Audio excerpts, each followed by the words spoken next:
একটা দোয়া আছে যে দোয়াটা, যে কথাগুলো দোয়ার শুরুতে বললে এই দোয়াগুলো কবুল হবে ইনশাল্লাহ, এই বিষয়ে আপনি নিশ্চিত থাকতে পারেন। যদি আপনার রিজিক হালাল হয়, ওই শর্তগুলো যদি পূরণ হয়, রিজিক হালাল হয়, বৈধ দোয়া হয়, হ্যাঁ, হারাম কিছু চাচ্ছেন না, আপনি বৈধ বিষয় চাচ্ছেন, হালাল খেয়ে চাচ্ছেন, এই শর্তগুলো পূরণ করে দোয়া করার আগে এই কথাগুলো বললে দোয়া কবুল হবে ইনশাআল্লাহ।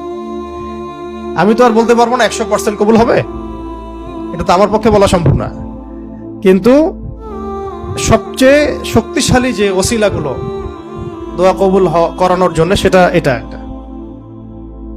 আমাকে যদি বলেন যে আপনার জানা মতো সবচেয়ে বেস্ট ওসিলা কোনটা দোয়া কবুল, আমি বলবো এটাই।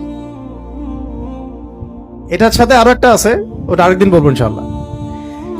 সেটা হচ্ছে আপনি আল্লাহ রাব্বুল আলামিনের এই একত্ববাদের ওসিলা দিয়ে দোয়া করবেন, আল্লাহ পাকের এই তাওহীদের ওসিলা দিয়ে, একত্ববাদের ওসিলা দিয়ে দোয়া করবেন। এইভাবে বলা, পরে শুনে আপনারা মুখস্থ করে নিয়েন। দোয়া করার আগে আল্লাহ পাকের প্রশংসা করা, আলহামদুলিল্লাহটাও আল্লাহ পাকের প্রশংসা, এবং রাসূল সাল্লাল্লাহু আলাইহি ওয়াসাল্লামের প্রতি দরুদ শরীফ পড়া একবার, অন্তত একবার, চাইলে আপনি অনেক পড়তে পারেন। এরপরে যে বিষয়টা আপনি চাচ্ছেন তার আগে বলা যে আল্লাহুম্মা ইন্নী আসআলুকা বিআন্নী, আগে বলে নেই, আল্লাহুম্মা ইন্নী আসআলুকা বিআন্নী আশহাদু আন্নাকা আনতাল্লাহ লা ইলাহা ইল্লা আনত আল আহাদ as-সামাদ আল্লাযী লাম ইয়ালিদ ওয়া লাম ইউলাদ ওয়া লাম ইয়াকুল লাহু কুফুওয়ান আহাদ।